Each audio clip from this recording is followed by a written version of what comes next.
DNA da nação fica incompleto sem imigrantes.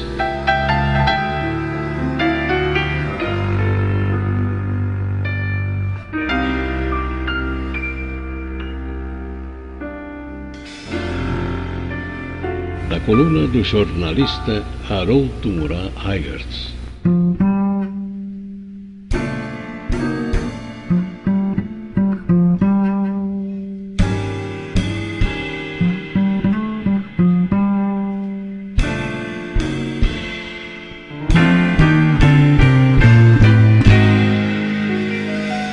Dentre as muitas manifestações que a coluna recolheu a propósito do comentário feito na edição de terça-feira sobre o esquecimento que o Brasil vota à contribuição dos imigrantes à história do país, escolhi o texto a seguir do professor e jornalista Hélio Puglielli.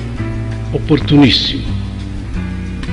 Ao se insurgir contra a omissão da participação do imigrante na identidade brasileira, Celso Ming colocou o dedo numa ferida indolor, mas nem por isso cicatrizada. A incompletitude das grandes análises da formação brasileira aí está, para ser sentida por quem não se contenta com a triangulação português-negro-índio.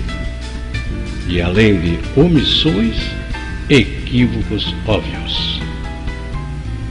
Olavo Bilac, por exemplo, considerou o brasileiro como produto de 3 raças tristes: o país do carnaval, do samba, do futebol. Combinaria com tal produto?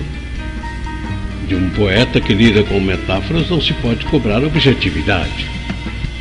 Mas os autores de obras fundamentais para a compreensão do Brasil, sim.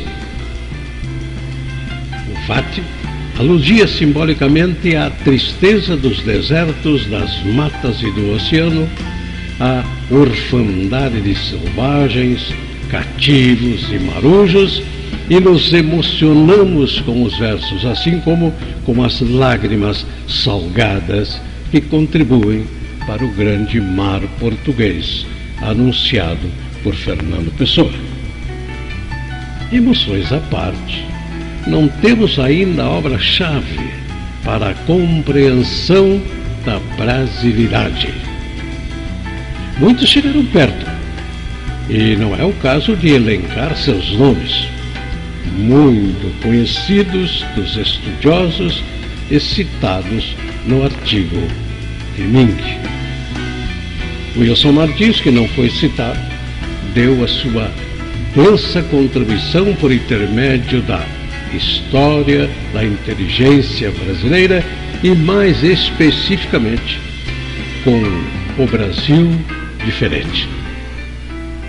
Essa última obra é uma interpretação do Paraná, contrapondo-se, de certa forma, ao enfoque de Temístocles Linhares, que dava ênfase ao processo catalisador exercido pela cultura luso-brasileira.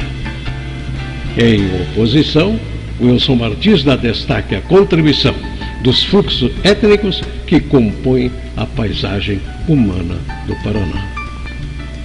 Tanto as teses de Linhares quanto de Martins sofreram a ação do tempo, porém.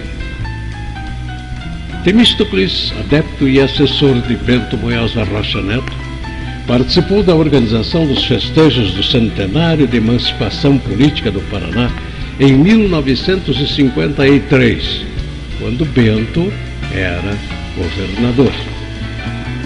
Seu livro, Paraná Vivo, é quase um grande relatório do paranismo. O Brasil diferente de Wilson não tem esse compromisso.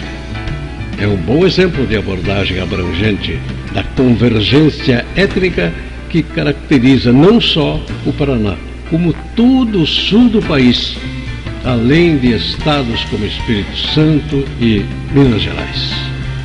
E completa Puglielli.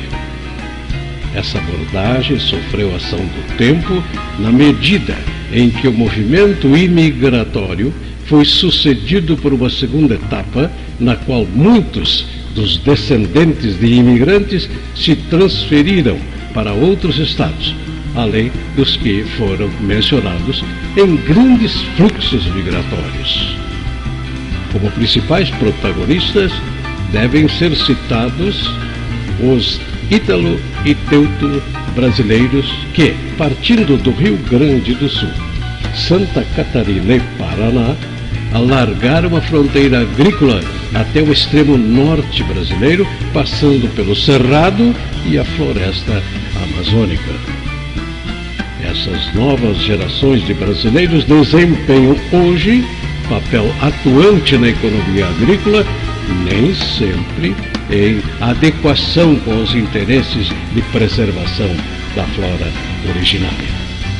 No contexto dessa nova epopeia de conquista da terra, é um problema, dentre tantos outros, que estão a merecer novos estudos para compreendermos melhor quem somos e o que fazemos.